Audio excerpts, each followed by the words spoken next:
Hey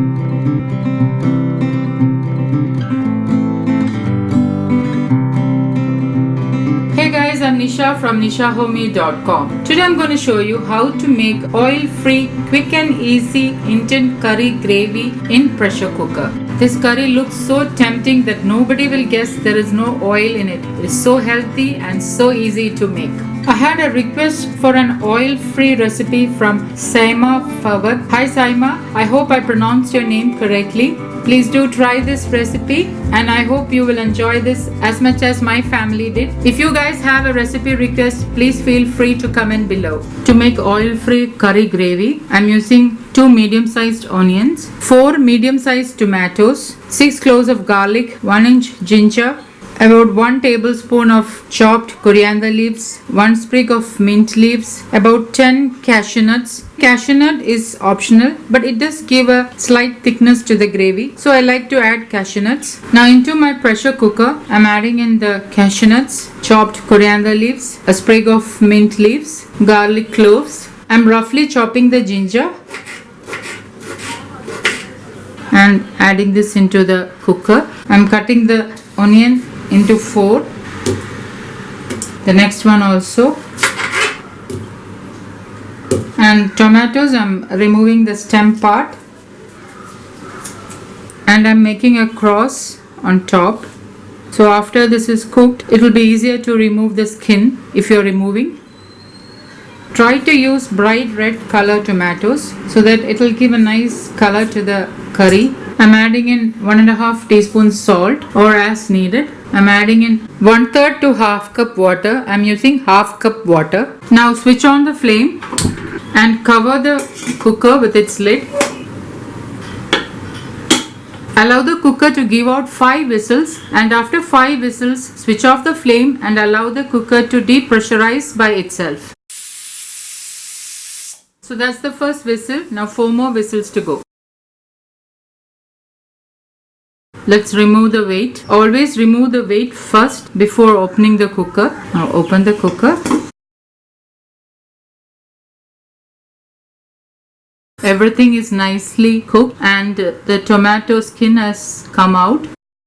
Now you can just remove the skin like this, but I normally don't remove the skin. If you don't like the skin, you can just peel it off like this. Now you can allow this to cool down completely and puree this in a blender. But since I don't have time to waste and I'm doing this very quickly for dinner, I'm using my immersion blender to blend this up.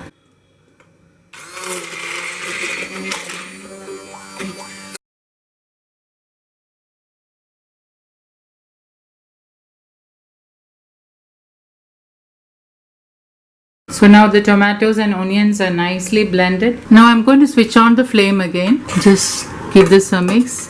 And now simmer the flame. And I'm adding in 1 to 1.5 teaspoon Kashmiri chili powder. You can increase or decrease according to your tolerance. If you're making this for kids, use only 1 teaspoon Kashmiri chili powder. I'm using 1.5 teaspoon Kashmiri chili powder. 1/2 teaspoon turmeric, 1 teaspoon coriander powder, 1/2 teaspoon cumin or jeera powder. Now give this a mix.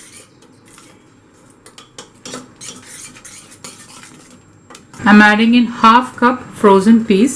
You can add any vegetable of your choice like carrots, potato, cauliflower, broccoli, any vegetable of your choice. That's 1/2 cup of frozen peas and 50 grams of paneer.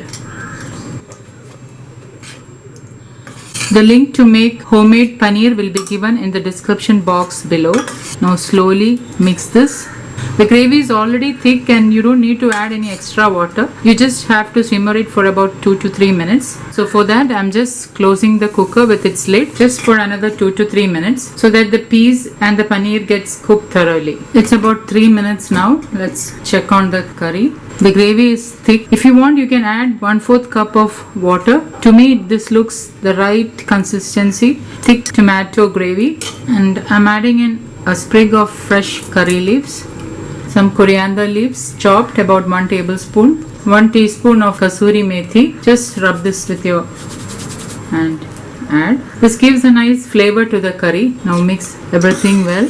You can check salt at this stage. If you feel you need more salt, you can add a pinch or two. I'm adding in half teaspoon sugar. This is just to balance all the flavors. Again mix this well. Lastly, I'm adding in 1 to 2 tablespoon curd or dahi. You can also use fresh cream, but since I'm trying to make this as healthy as possible, I'm using homemade curd or yogurt. My easy and quick oil-free Indian curry gravy is ready to serve. Switch off the flame. Remember that the curry will thicken slightly when it cools down, so you can add about quarter cup of water if you need. Please note that I simmered the gravy on low flame. If you put on medium or high flame, since the gravy is thick, it might get burnt or stick to the bottom. Now let me serve this curry. If you want a dairy-free curry, you can omit the paneer and add boiled potatoes and omit the yogurt or curd, which I added towards the end. As you can see that the gravy is very thick and it is perfect with roti, naan or chapati. Just before serving, I'm drizzling little curd or yogurt.